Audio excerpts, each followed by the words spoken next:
Hello everyone and welcome back to Cheap, Fast, Good, the show where we cook the same recipe 4 different ways.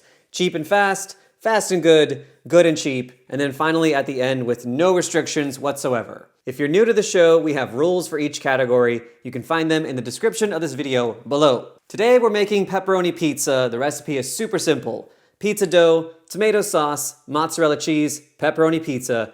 That's it. Let's go shopping.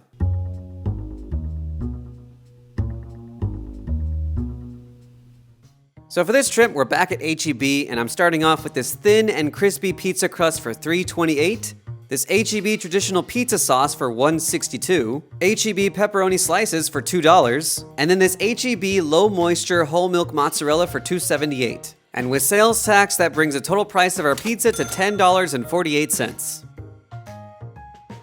My setup here is pretty simple. I got my pizza dough in front of me. We're just gonna put some sauce on it, the cheese, then the pepperoni, and that's it. I think the only thing I'll need to kind of narrate is how I'm gonna do this according to good pizza cooking directions. I want to make sure that I have an even layer all around, but that I can still see the pizza dough through the sauce. I don't want to put so much sauce that I can't see it. My dough conveniently has a pretty solid line going all the way around it where I'm gonna leave the crust. And I'd say that's about done. We're looking pretty good. So we'll go ahead and put this away. Now we'll add cheese. Now with cheese, pretty much same principle. Add enough, you still want to see the red underneath, but just try to add it in an even layer. Okay, I'd say that's a pretty good layer. I had this really inconvenient wrinkle right here in the pizza crust. It's really annoying me, but we've done the best we can with what we have. And now it's time for pepperoni.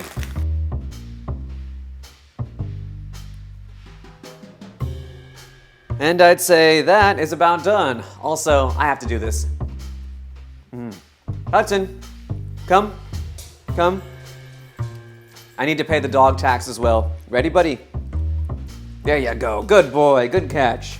All right, we're done here. Now I'm gonna take this whole oven rack and put it in the oven for 10 minutes. All right. My pizza is done. It's rested for a few minutes and it looks pretty good. It looks well baked. It doesn't look overbaked or burnt in any way. The cheese did go from white to like an orangey red color. I'm wondering if I should have just added more cheese or whether that's a quality of the cheese I used. We'll find out later. But this is good. Now I'm gonna go ahead and use my pizza cutter here and we're gonna cut it into roughly 6-8 slices. I don't know, I'll figure it out. By the way, I know a pizza cutter might be specialized equipment, but like a pizza cutter from Target or Walmart costs $6. If you're somebody who is on a budget, who needs to make a lot of food, or you have kids, making pizza is great, and I recommend that honestly every kitchen have at least a pizza cutter. Slice that down the middle. The bottom of the crust is definitely like cracker crust in some ways. Tell you what I'm gonna do. I'm gonna have 4 slices on one side and 2 on the other, and I'll save those 2 for tomorrow. These 4 I'm gonna taste test and do variations on. Let's go ahead and try one. That tomato sauce is acidic. We may end up being in the same position as our spaghetti episode, where we try to aim for less acidic tomato sauce.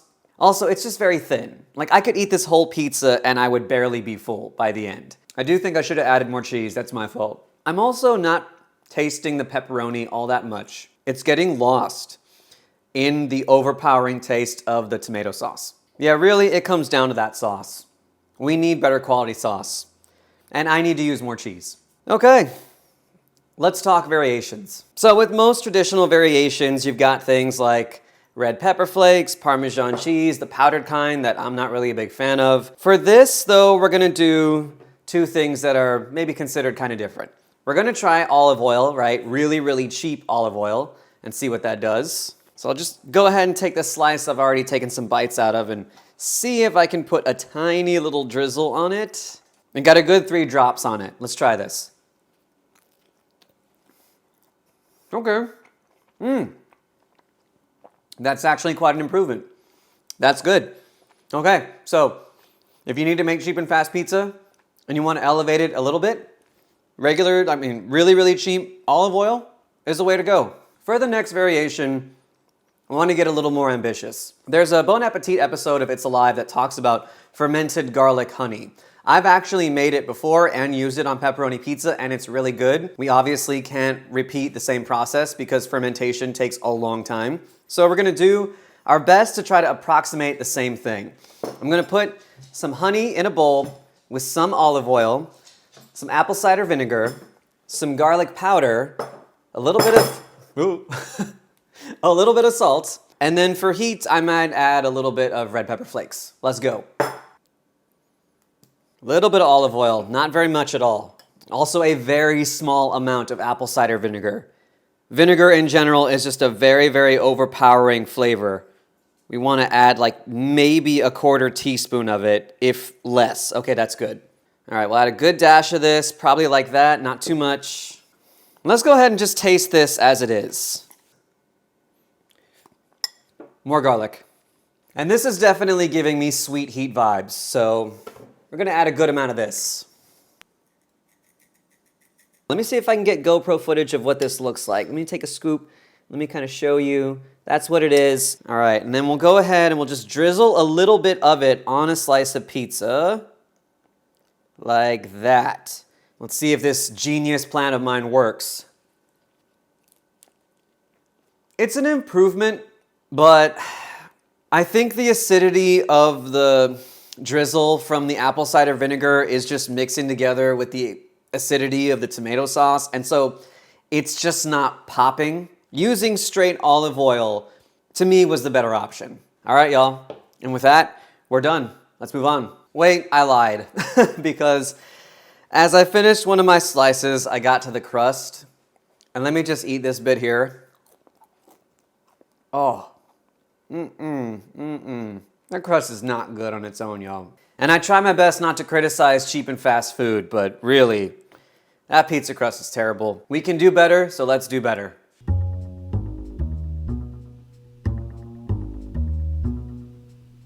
All right, you know how it goes. We're back to Central Market for this pre-made pizza dough right here for $1.99. Then I got this gourmet pepperoni from Volpe for $6.48. I got pre-shredded skim mozzarella cheese for $7.29. And if you've seen our spaghetti episode, this should come as no surprise. I went over to H-E-B to get Rao's pizza sauce for $4.78. That brings the grand total for our fancy pizza at $22.53. Let's highlight what's different and let's abbreviate what's the same. First off the bat, I'm gonna be using my cast iron skillet to bake this pizza. Pizza dough is gonna go inside here. Now the thing about this pizza dough is that it's cold. I took it just out of the fridge right now. Cold pizza dough is very hard to spread around this surface. Now I could have left this pizza dough out for 30 minutes to come up to room temperature and it would have been easier to spread, but this is fast and good, so what can we do? What I can do is I can spread the pizza dough as evenly as possible, as much as I can, right? It won't be perfect. Then I'm gonna take my cast iron skillet to the stove and over a very small flame, heat this up. That's going to allow the spread out dough to heat up but not cook, not bake. And then when it's warm, we can take it back over here, we can spread it out, and that should hopefully be nice and even all the way through. So, first thing we should do with the skillet is make sure it's oiled up. That's enough.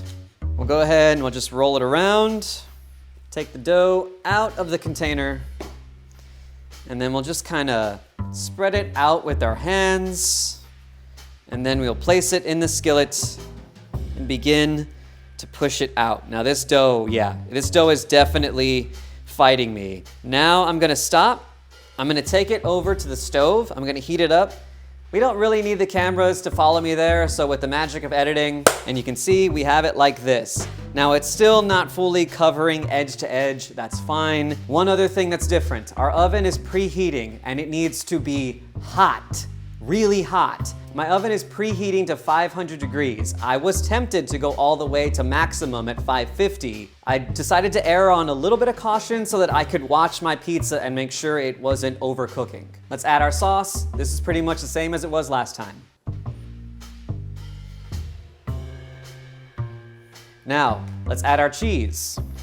Now, one other thing that's different this time.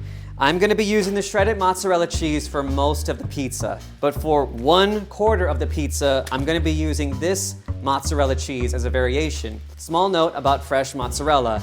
This has a lot more moisture content in it, and one of the dangers of using this for pizza is that when you bake it, the water content from this cheese is gonna go into the dough, and it runs the risk of the dough underneath it turning like goopy and sloppy and just not very good. This mozzarella cheese that I found at H-E-B though, looks to be pretty dry. I mean, it is gonna have more moisture content in it, but then again, like a margherita pizza is made with the same type of mozzarella cheese and it's really good. So I'm really hopeful for this. We'll see how this turns out. Okay, I think that's good for that. And then in this corner here, we're gonna put this cheese there. Hey buddy, hey, sit. Good boy, ready? 1, 2, 3. Good boy. Let's do a little side-by-side comparison here. Cheap pepperoni, expensive pepperoni.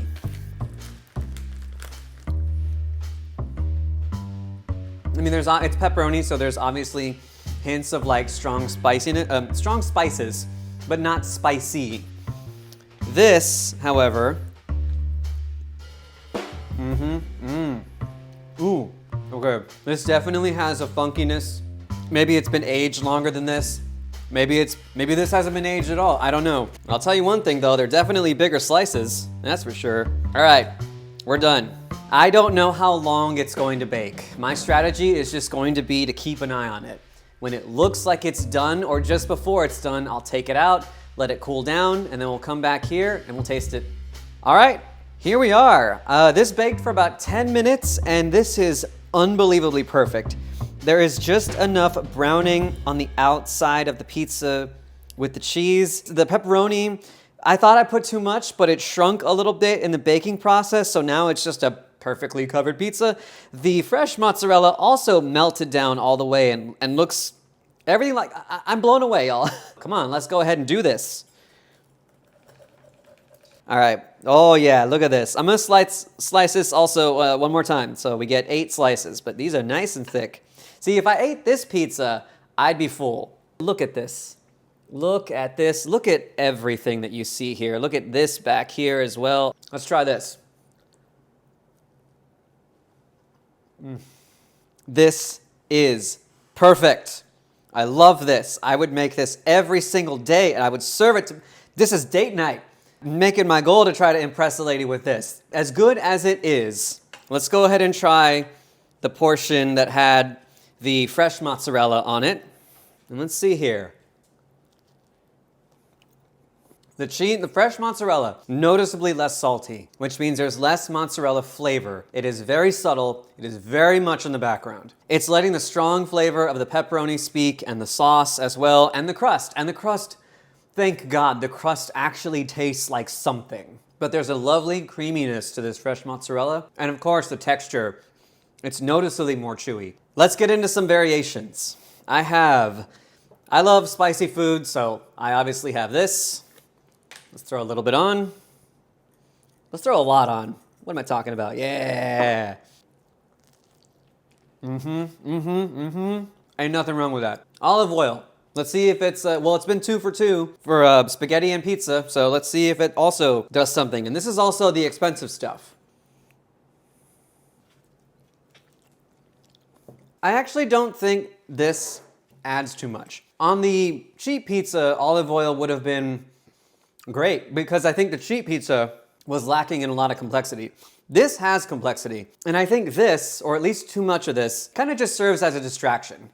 It takes away from just what's already here, and what's already here is already so good. All right, now let's try something a little bit different. Here's some truffle oil that I've had on my shelf for a while. Let's see if this does anything. Ooh, oh my God. That is good. Okay, now that mixes well with the regular style pizza. Let me add a little more. Yeah, truffle oil is a win. Here's some Parmigiano Reggiano I have from a different spaghetti night than the last one. All right, so Parmigiano Reggiano on the regular style mozzarella slice. I barely taste anything different. It blends together with everything else and just kind of disappears. We are done with all our variations, and I'm gonna finish up every single bit of slice that is left on this board. I'm gonna go to bed happy tonight. And now we gotta move on to our, I'm almost sad about it. We gotta move on to our next category, where I guess I'm gonna try to recreate this from cheaper ingredients.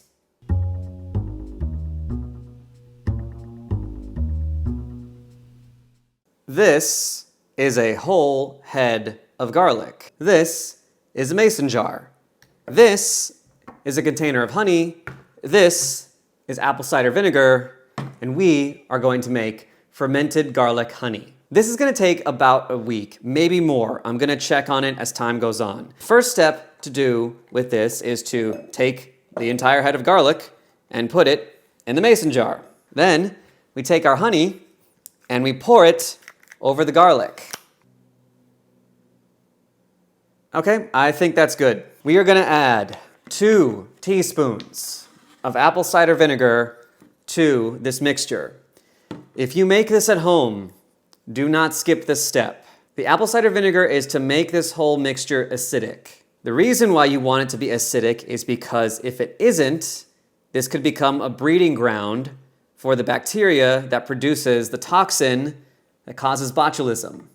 And botulism is one of the deadliest, possibly even the deadliest, foodborne illness. So 2 teaspoons in here. Let's stir it up. Just for safety's sake, I'm gonna add a little more. What can I say? I'm paranoid. Good. That's enough. Now, set the spoon aside, cover with the lid, screw it down tight, turn it over a few times, and then this is going to go in a cool, dark place for 7 days at room temperature. I'm gonna check it to see how it tastes. If it needs to ferment for a little bit longer, I'll let it go a little bit longer. Either way, at minimum, it's gonna be 1 week. When this is done fermenting, it's gonna have a sweet, tangy, garlicky flavor, and it goes great on pizza. I've made this before. It goes great on pepperoni pizza. It also goes great in marinades. It goes great on pork. It goes on meat. On most meat, this stuff is awesome. It's killer. So I highly recommend doing this yourself. If you've got the equipment, it's not very expensive to do. It doesn't require that much. Do it, especially if you have an interest in fermenting at home. This is kind of what got me into it. We are gonna make our own pizza dough and our own pizza sauce. Let's talk about dough first. We have flour, olive oil, yeast, sugar, salt, water. That is it. 1 cup of flour goes in first, and we're gonna use our level to measure out exactly 1 cup without making a mess. 1 cup goes in. Next goes in our sugar and salt, and then our packet of instant yeast. All right, stir up our dry ingredients. I got a new whisk this time. Now, we add our water, and we add 2 tablespoons of olive oil. And now we whisk again. So I believe the purpose of this recipe is to kind of make a sludge at first. There is more flour that's gonna go into this. Please don't be alarmed right now. But we're trying to make a sludge right now because we're gonna add more flour. And by making this slurry first, the flour that we add later won't clump up and become hard to mix. So now, another cup. And then we kind of gradually add this one in.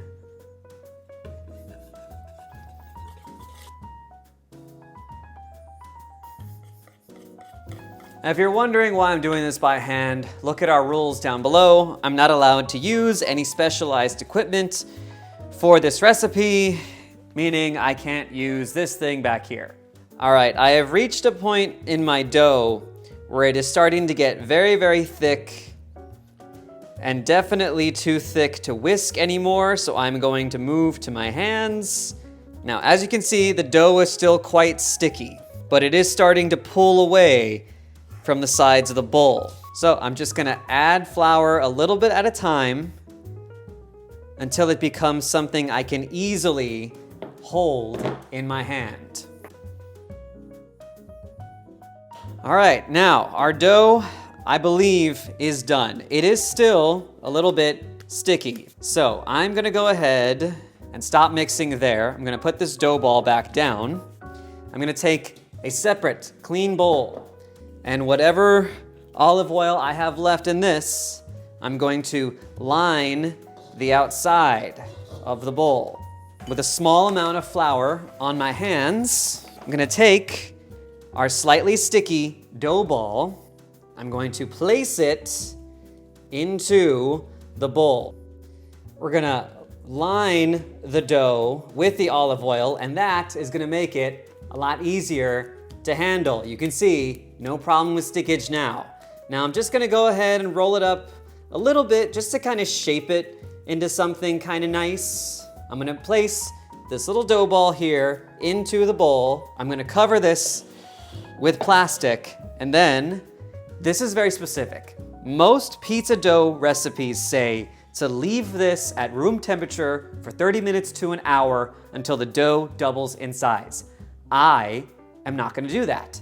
I am gonna cover this with plastic and put it in my refrigerator and leave it to double in size over the course of the next 22 hours or so. The reason being is that I have made dough similar to this many times, mostly for focaccia. And what I have found is that a slow fermentation in the fridge and a fast fermentation at room temperature actually does yield a slight difference in taste. And in my opinion, the slow fermentation tastes just a tad bit better. So cover this up, put it in the fridge. Tomorrow, we're gonna make our pizza sauce.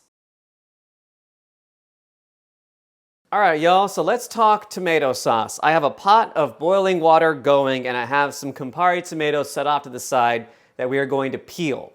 Here's the plan for the sauce. This has a lot in common with the spaghetti episode. Like in that episode, the Rao's pizza sauce was notably less acidic than the super duper cheap pizza sauce. A lot of that comes down to the tomatoes used, and with Italian dishes, it's almost always San Marzano tomatoes. But those are expensive. Today, I'm gonna be using Campari tomatoes. These are not the cheapest tomatoes, but they are less expensive than San Marzano tomatoes, and they're nice and red. If you've seen the spaghetti episode, hopefully you have, if not, go and watch it. One of the things that happened was that we made a flavorful pasta sauce, but it came out orange, and I think that's because we used Roma tomatoes. I'm hoping this sauce will be nice and red. All right, so let me go ahead and show you how we peel tomatoes. First thing, I'm gonna take every single tomato and I'm going to make a small X along the bottom. It doesn't need to be very deep. Set it off to the side and do the same thing with all of them. Okay, now that we have made our X cuts in our tomatoes, we're gonna go ahead and put them in boiling water for up to 1 minute and not any more. This is going to be very, very fast. Into the pot they go. Very, very quickly, very, very quickly. All right, and now we wait for 1 minute. I can already see one going. In fact, I'll bring the GoPro around. If you can get a good look, you can see some of them are already starting to peel away. I'm gonna go ahead and take the ones that are already peeling and put them in the ice bath. This is where our tomatoes will sit until they are cool enough to handle all the way. Then we're gonna take the skins off and move on to the rest. And now, the next part is pretty easy. We blend. And in barely any time at all, we have a puree. Now, I am a little bit worried. If you can see in the color, this kind of looks like watermelon juice. So I am a little bit worried about the color, but it's not orange, so that's something. There's a chance it might also have a lighter color because bubbles have been introduced from the blending, so it's aerated. As we start to cook this, it may turn into a deeper red. We'll find out. Now, let's move on over here and cut some garlic. Now, this isn't really exciting, but I did want to show you all one trick. If you don't have a garlic press, and you don't have one of those fancy things you can use to roll out garlic, the way that you can peel these quickly and easily is to take one, put it down on the cutting board, and just lightly press down on it. You don't want to crush it, but you just want to press down enough to where you feel it start to give a little bit. And what this is gonna do is it's gonna release some of the garlic compounds, the spicy garlic compounds, and that is going to allow for the skin on the outside to get a little bit wrinkly. It'll still take some effort, but it will become easier to take the skin off. Let's see if I can get this all in one piece here.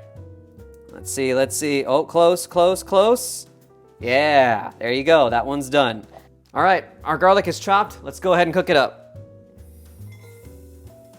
We'll throw our garlic into this pan that I have with some olive oil. Red chili flake goes in. All right, garlic and red chili flake has cooked long enough. Add tomato puree. All right, our tomato puree is going to sit in this pot for a few minutes until it thickens up. So this is about the time when we start adding in our herbs, our salt, our sugar, and so forth. I'm gonna add in a few grinds of black pepper. I'm probably not gonna measure on this step. I'm probably gonna add, taste, and adjust from there. A little bit of salt, a small amount of sugar. Gonna add some Italian herb seasoning. Now, mix it up. Now at this step, I'm gonna taste. Definitely more salt. Small extra hit of the Italian herb seasoning. Big spoon this time. All right, now I'm gonna go ahead and taste. Ooh, that's very good. Oh, that's very good. I'm gonna cook this down just a little bit more, maybe for the next 5 minutes or so, and then this thing is ready. I'm just gonna have a conversation with you all down here. I just wanted to say, I got the recipe for this pizza sauce from an Indian food blog. I will post the recipe in the description of this video, but that lady knows how to cook, and she should be invited to, I don't know what the equivalent is of like you're invited to the barbecue for Italians, but she should be invited. You should invite her. Do it. Anyway, our sauce is done cooking, but it has to chill before we can use it for a pizza, and I don't have a lot of time tonight. So I've created this ice bath here with this Tupperware container in it. I'm gonna put my sauce in here, and then this is going in the fridge, and hopefully in about 30 minutes to an hour, it will have cooled to around room temperature, maybe a little bit lower. We'll find out.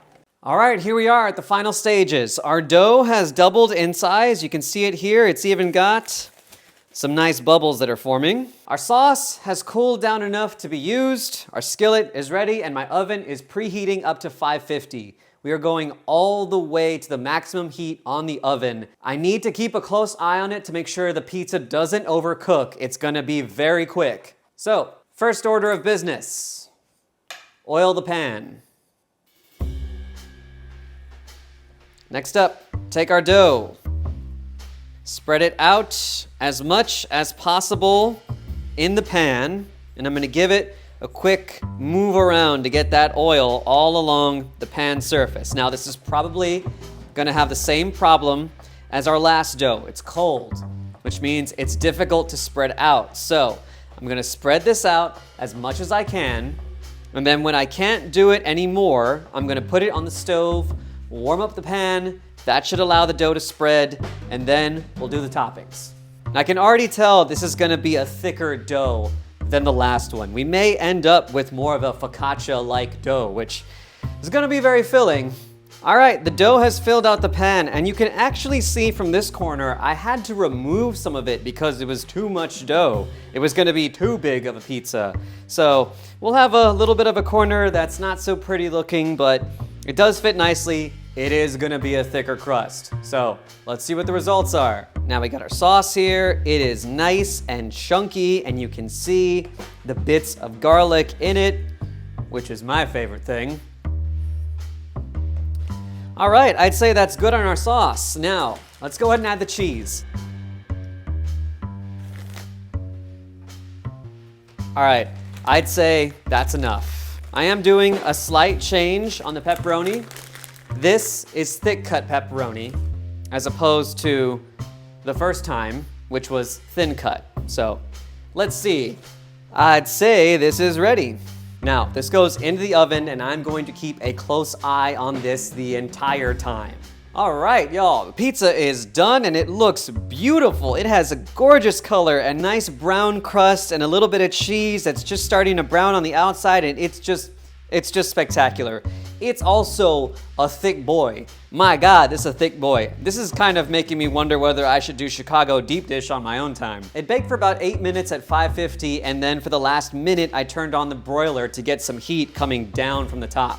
And this is the result. This looks amazing. It needs to cool for about 3-4 minutes, and then we're gonna slice it open and we're gonna try it. All right, our pizza has had a moment to cool. It is time to slice.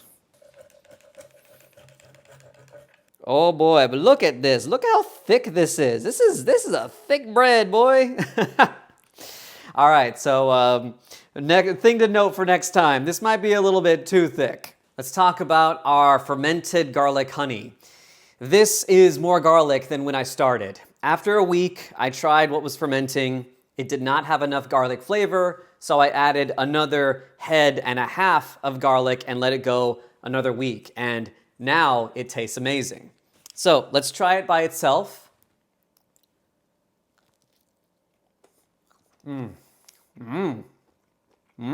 It's not an Italian pizza. It's not super duper thin. It wasn't made in a wood-fired oven. But for what it is, this is good.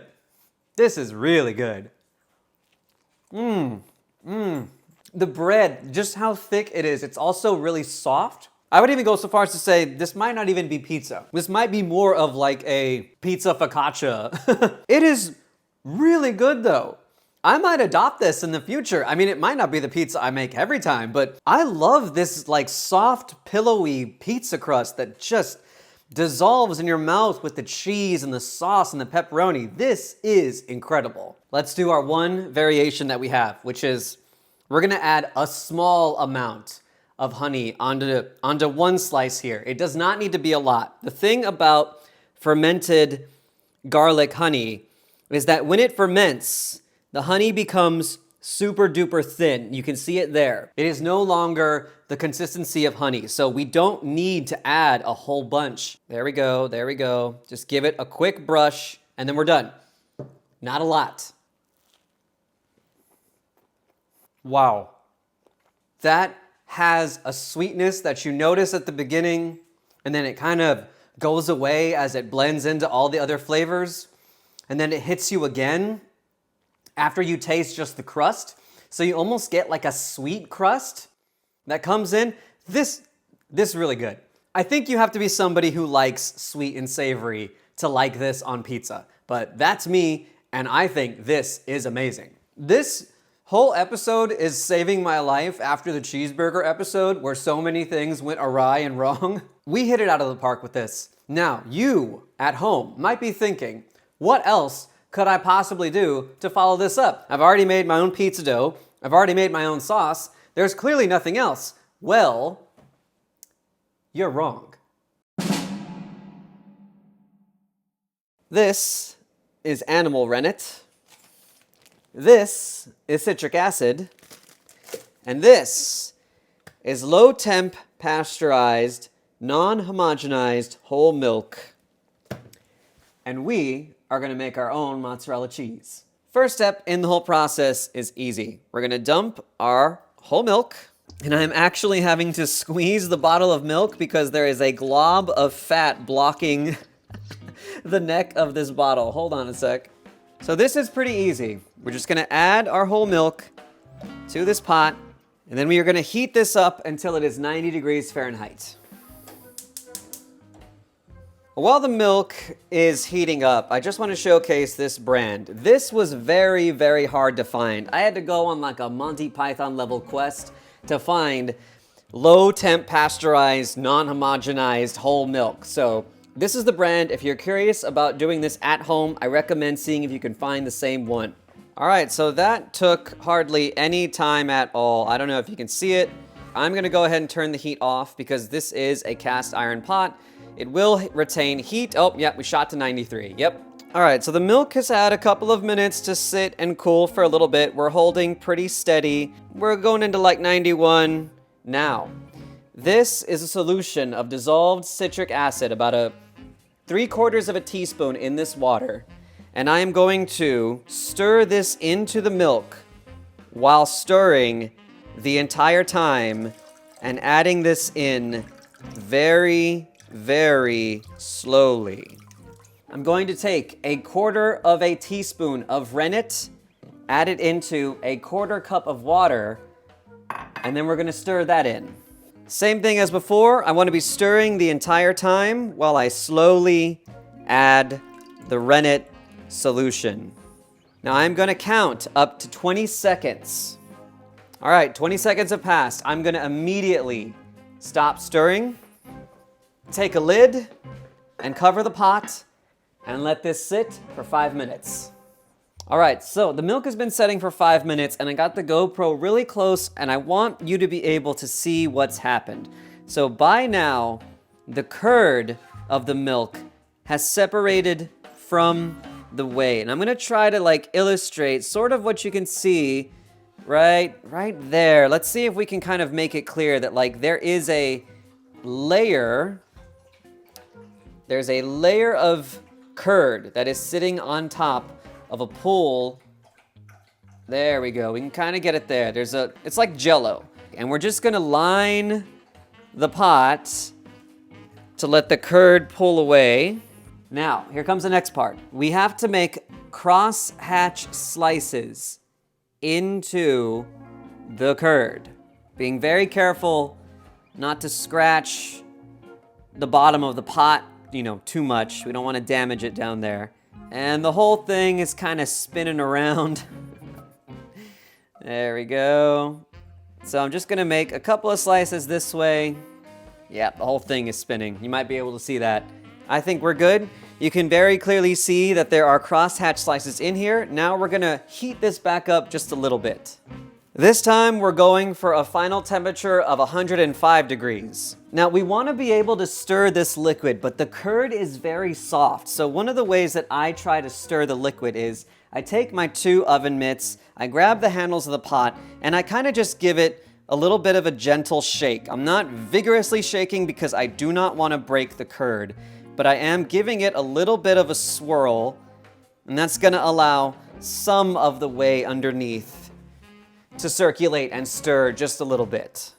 All right, so you can see, we're shooting past 105, so I've gone ahead and turned off the heat. I'm gonna move the pot off of the burner that it was on so it's not picking up any extra heat from here, and we're gonna bring it around so you can get a closer look. I'm gonna let it sit like this, uncovered, for anywhere from 5 to 10 minutes.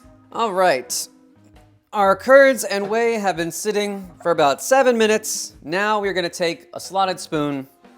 We are going to, as gently as we can, scoop the curds out of the whey and into this strainer lined with a cheesecloth. All right, the last of our curds are in our container. Now, we are going to take our cheesecloth, lift it up, kind of seal it off on one end, and then give everything a gentle squeeze.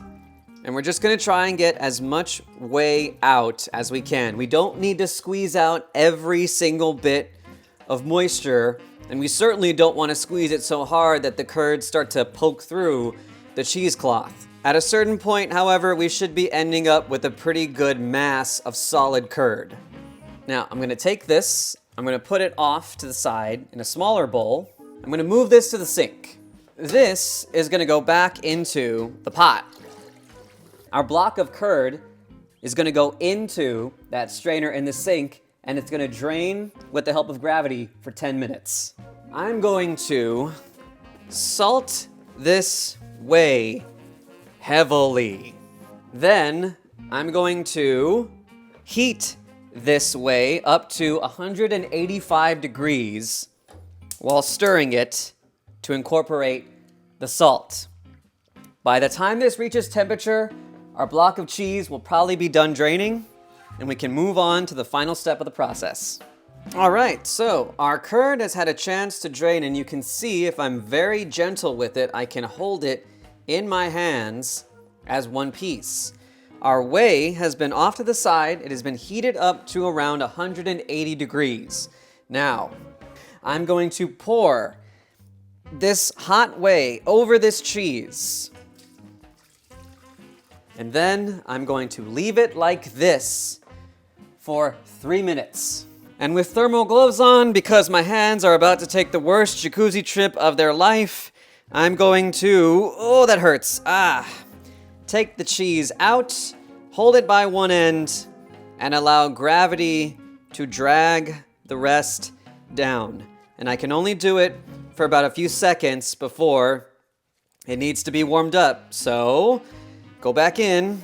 Oh, there go the hands. Oh, yep, And I'm just letting the cheese sink. I'm gonna fold it in on itself, give it a little bit of a smoosh, stick it back underneath, burn my hands again, and then do the same thing. Hold it from one end, and let the rest just drag down. We are gonna do this for a few minutes until we start to get something that looks like a more consistent uniform mass. Yeah, I don't think this one is going to stretch as much as my first batch. It is an incredibly soft and crumbly...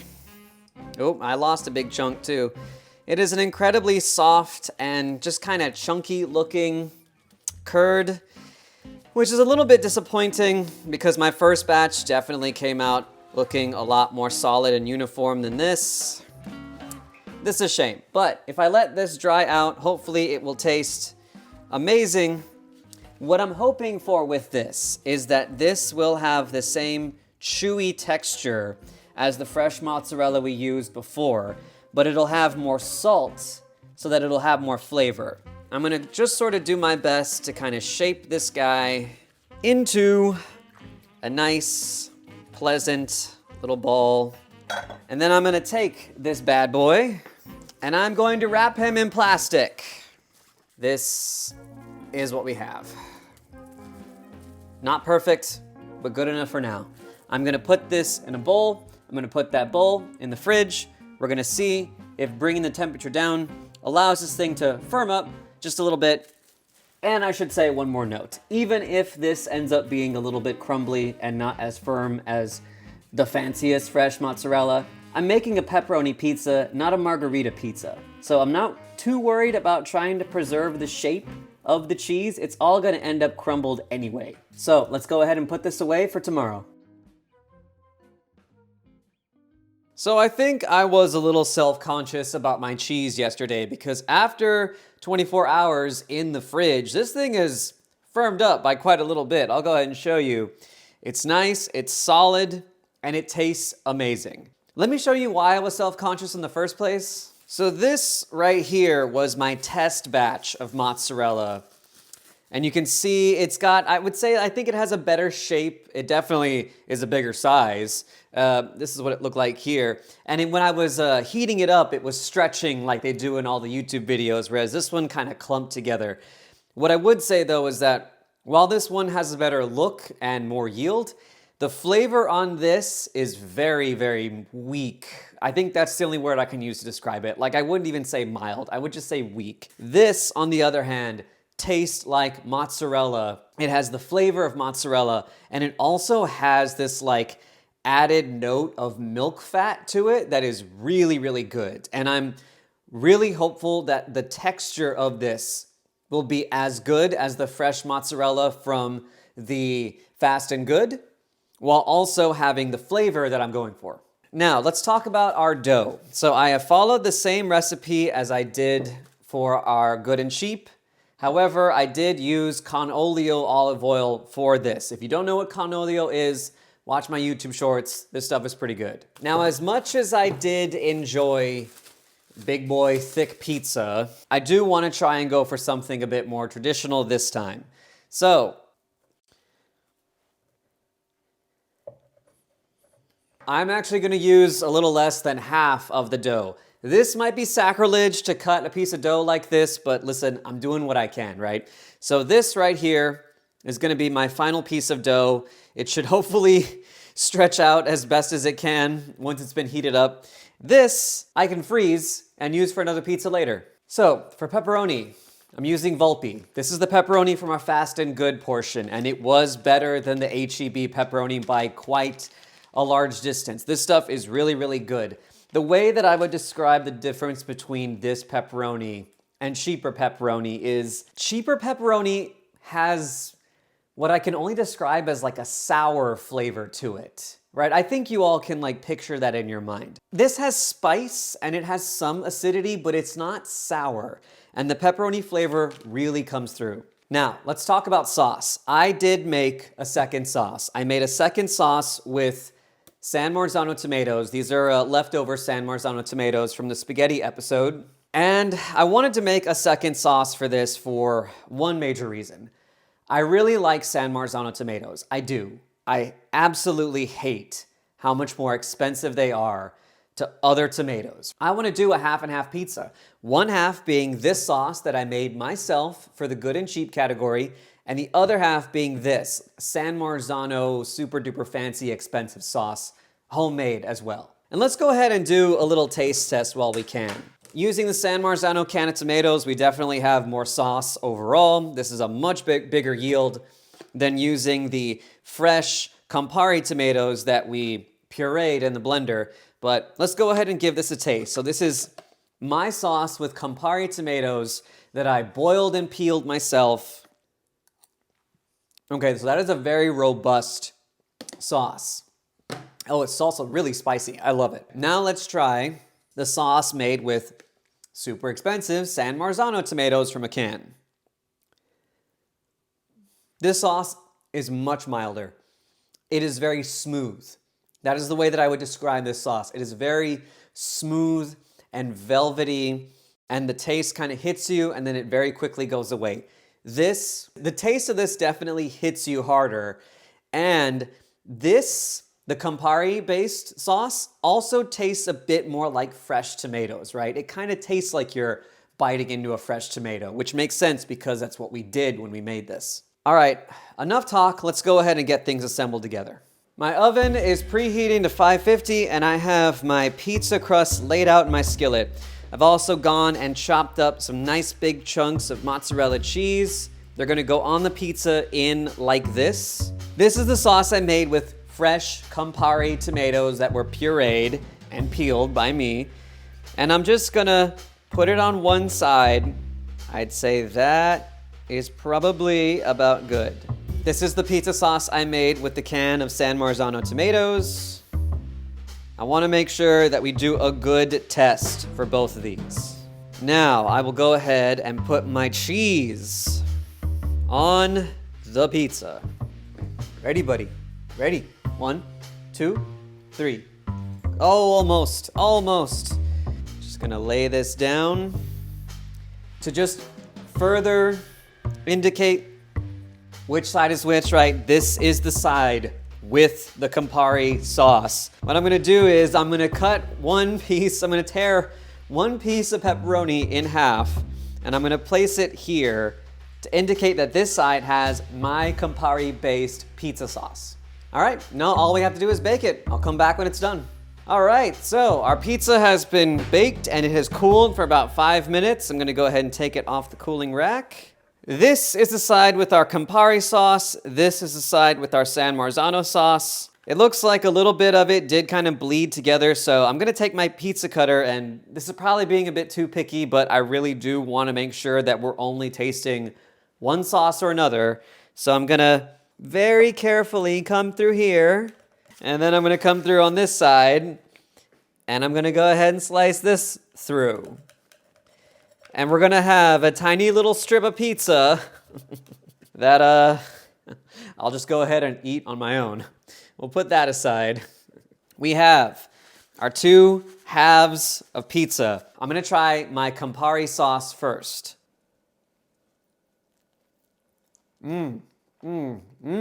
Everything in there is mixing together so well. If there's one place where the money is really mattering, it is the pepperoni. This stuff is so much better than the cheaper stuff. Even if the San Marzano base side is better.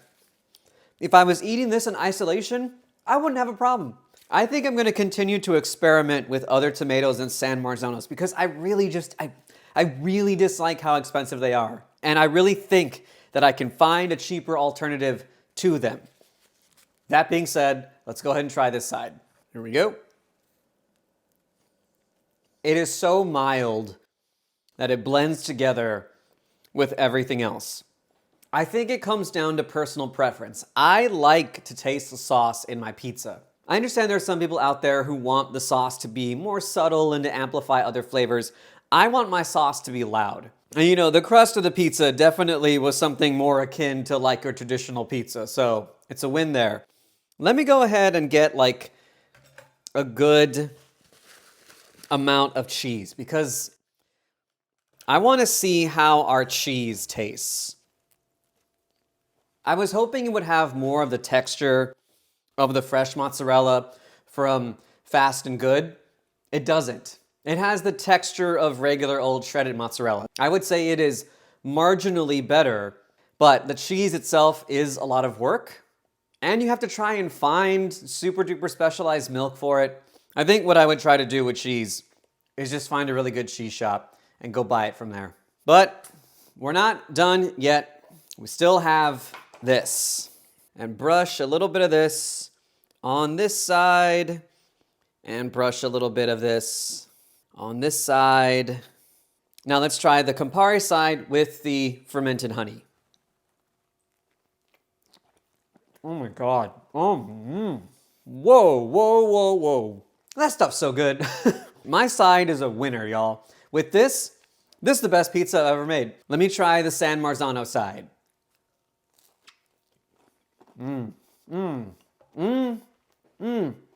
Interesting. I do think that this complements the San Marzano sauce better than the Campari sauce.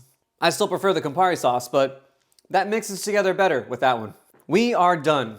This was great. This was fantastic. Almost everything in this whole process was a home run. I'm gonna go ahead and gobble up everything that's left on this plate.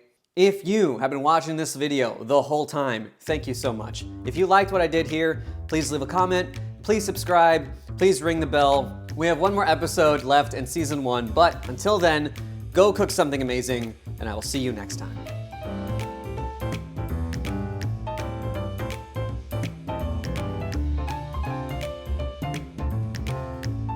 We have one more episode left in season 1, but until then, excuse me.